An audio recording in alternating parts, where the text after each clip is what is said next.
ஒரு 2 பல்லு கிடாரியில ஒரு சூப்பரான கிடாரின்னு சொல்லலாம். கிடாரியை பொறுத்தவரை 2 பல்லு தான். ஆனா 2 பல்லுன்னு யாரும் நம்ப முடியாத அளவுக்கு ஒரு இருக்கும்.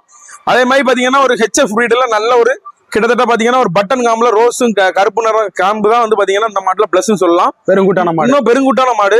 அதே மாதிரி பாத்தீங்கன்னா தலையத்து மாடுகளுக்கு இவ்வளவு சுருக்குகள் இருக்குது. உங்களுக்கு பாத்தீங்கன்னா மடியில அபூர்வம் தான். மாடுல அவ்வளவு ஒரு மடி சுருக்கங்கள் இருக்கு. மடி வச்சு பண்ணும்போது மாட்டை பொறுத்தவரை வெளியில நடத்த முடியாது, அந்த அளவுக்கு மடி பண்ணோம். தீவனத்துக்கு ரொம்ப பெஸ்டான மாடு, தண்ணிக்கு ரொம்ப பெஸ்டான மாடு. தலையில இருக்கக்கூடிய கொம்பு தலை தான் இதுல வந்து மாட்டுல நல்ல அழகுன்னே சொல்லலாம். அது மாதிரி நல்ல நீள வால் இருக்க மாடுகளை பொறுத்தவரை எந்த ஒரு குறையும் சொல்ற அளவுக்கு இருக்காது. மாடை பொறுத்தவரை கருப்பு வெள்ளையும் பேட்ஜா இருக்கிறதால மாட்டை பொறுத்தவரை நல்ல அழகான மாட்டுன்னே சொல்லலாம். ஒரு 10 வருஷ காலத்துக்கு கவலைப்படாம வச்சுக்கிடக்கூடிய பிரீடுக்கு இந்த பிரீடு சூப்பர் பிரீடுன்னு சொல்லலாம். 10 வருஷத்துக்கு நீங்க கண்டிப்பா கவலைப்பட வேண்டிய தேவைகள் இல்லை. மாடுகளை மாற்ற வேண்டிய தேவைகளும் இருக்காது. இந்த இதுல குறைஞ்ச ஒரு 15 லிட்டருக்கு மேல 20 லிட்டர் வரைக்கும் நெருங்கி கறக்கக்கூடிய பிரீட்ல ஒரு சூப்பரான பிரீடுன்னே சொல்லலாம். அதே மாதிரி பாத்தீங்கன்னா உங்களுக்கு வீட்டுக்கு ஹெச்எஃப் மாடுகள் வாங்கணுங்கும் போது இந்த மாடுகளை நீங்க